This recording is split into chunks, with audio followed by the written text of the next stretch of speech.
मैं कुछ प्रेम कविताएं पढ़ना चाहूँगी। प्रेम कविता तो है ही, साथ में आपको भारत की एक भौगोलिक यात्रा करवाना चाहूँगी। मेरी भाषा अलग है, तुम्हारी भाषा अलग है। जम्मू से आती हुई गद्दी जनजातियों की चीखें, लद्दाख की मूक बर्फ से ढकी पहाड़ियों को चीरती आदिवासियों को पीर, दोनों ने ही महसूस किया है। असम में नागरिकता न मिलने का दुख दोनों भाषाओं में एक जैसा ही होता है। राजस्थान के एकाकी मरुस्थल पीठ टिकाए हैं जैसे अरावली पर, ठीक वैसे ही मैं तुम्हारे कंधे पर सिर टिकाए भूल जाना चाहती हूँ बंजर धरती का दर्द। कच्छ के सुर्ख सफ़ेद रेगिस्तान की पीड़ा, हम लोग कच्छ देखने जाते हैं, सफ़ेद लगता है, बट जब सूरज ढलता है तो पूरा लाल हो जाता है। लेकिन हम कभी नहीं सोचते कि उसके एकाकीपन की क्या पीड़ा होती होगी। कच्छ के सुर्ख सफ़ेद रेगिस्तान की पीड़ा मुझसे होकर तुम तक भी तो जाती होगी ना। जैसे उल्का पिंड से जन्मा है लोनार लेक, वैसे ही जन्मना चाहती हूँ मानवता को तुम्हारे आलिंगन से। आप सब जानते होंगे मैंग्रोव्स होते हैं जो कि सजीव प्रोजेक्ट पैदा करते हैं। मतलब ये होता है कि उनसे सीधा प्लांट ही आता है, सीड नहीं होते, प्लांट्स ही आते हैं ताकि वो दलदल में सरवाइव कर पाएँ। तो सुंदरवन के मैंग्रोव्स जैसे जन्मते हैं सजीव प्रोजेक्ट, वैसे ही नवजात को जन्म देना चाहती हूँ जो दुनिया के दलदल में भी बचा पाए अपना अस्तित्व।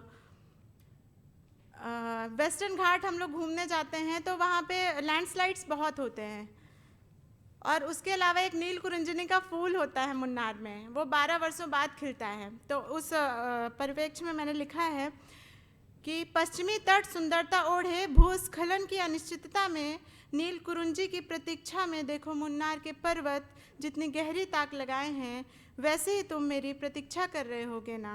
तुम्हारी कामनाओं को लेकर मैं इच्छामती नदी की तरह, तुम्हारी कामनाओं को लेकर मैं इच्छामती नदी की तरह बहती हुई आऊँगी अब की बार जो मिलोगे। एक और बात बताना चाहती हूँ, हम लोग लक्षद्वीप में रहकर आए हैं, वहाँ का पानी नीला है, तो अब की बार जो मिलोगे तुम अरब सागर का सारा नीलापन मेरे माथे पर मलना, और मैं सोख लूँगी तुम्हारी उदासियों का खारापन। अगली कविता मैं इतिहास के परिप्रेक्ष्य में लेकर पढ़ना चाहूँगी। उस कविता का शीर्षक है तुम्हारी खोज में। शताब्दियों से मैंने पढ़ी है हड़प्पा से लेकर मेसोपोटामिया तक की लिपियाँ। शताब्दियों से मैंने पढ़ी है हड़प्पा से लेकर मेसोपोटामिया तक की लिपियाँ। मिट्टी के ठीकरों पर उत्खनित अवशेषों को भी बहुत ध्यान से देखा है। रोसेत्ता शिलाखंड और धौलावीरा की शिला पट्टिका का भी उद्वाचन किया है। समस्त उवाच शब्दों को उच्चरित करने में प्रयासरत हूँ, समस्त उवाच शब्दों को उच्चरित करने में प्रयासरत हूँ।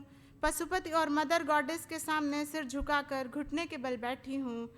सिंधु और दजला फरात में जी भर कर डुबकी लगाकर उपासना की है। यह समस्त प्रक्रिया मैंने तुम्हारे खोज में की है। अब मैं स्त्री विमर्श की बात ना करूं, ऐसा कैसे हो सकता है। तो मैं अगली कविता पढ़ूंगी, घूंघट। हम लोगों के यहाँ घूंघट बहुत आम बात है, और लोग कई बार उसको प्रतिष्ठा का एक मिनट में कविता ढूंढ लूँ, इसलिए मैं बोल नहीं पा रही हूँ।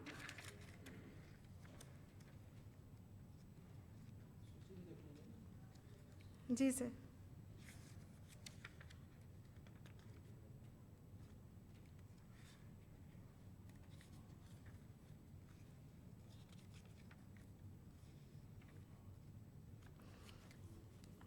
घूंघट। घूंघट ढेप लेता है औरतों का आसमान। घूंघट ढेप लेता है, ढेप एक आंचलिक शब्द है, ढेपना मतलब कवर करना होता है। घूंघट ढेप लेता है औरतों का आसमान। चांद जिसकी उपमेय बनने की ख्वाहिश में थी, वो छिप जाता है उनकी आंखों के नीचे शाह जमीन में। हर पत्नी महबूबा चांद बनना चाहती है, तो धीरे धीरे क्या होता है कि डार्क सर्कल बन जाते हैं चांद की जगह। तो चांद जिसकी उपमेय बनने की ख्वाहिश में थी, वो छिप जाता है उसकी आंखों के नीचे स्याह जमीन पर। वह अन्नपूर्णा बनकर भरती हैं सबका पेट, उसके आमाशय में पड़ जाते हैं छाले रोटियां सेकते सेकते। इसको मैं फिर से समझाना चाहूँगी। पेप्टिक अल्सर हम लोगों ने सुना है, वो एक्चुअली काफ़ी देर तक भूखे रहने से होता है। तो हमेशा औरतें क्या करती हैं, सबको खाना खिलाकर खाना खाती हैं। तो मैं दोबारा पढ़ना चाहूँगी ये लाइन। वह अन्नपूर्णा बनकर भरती है सबका पेट, उसके आमाशय में पड़ जाते हैं छाले, रोटियां सेकते सेकते घूंघट ढेंप लेता है औरतों का आसमान। एक और कविता से मैं ख़त्म करना चाहूँगी अपनी बात। मेरे लिए कविता जब समाप्त हो जाएंगी, तब तुम्हें मेरी चीखें सुनाई देंगी सन्नाटे में गूंजती हुई। दरअसल कविता सोखती रहती है मेरे दुख और आंसू। दरअसल कविता सोखती रहती है मेरे दुख और आंसू। Thank you. सांत्वना जितनी अच्छी संयोजक संस्थापक हैं, उतनी ही अच्छी कवित्री भी हैं। बड़ी सुंदर कविताएं सांत्वना ने हमारे सामने पढ़ी।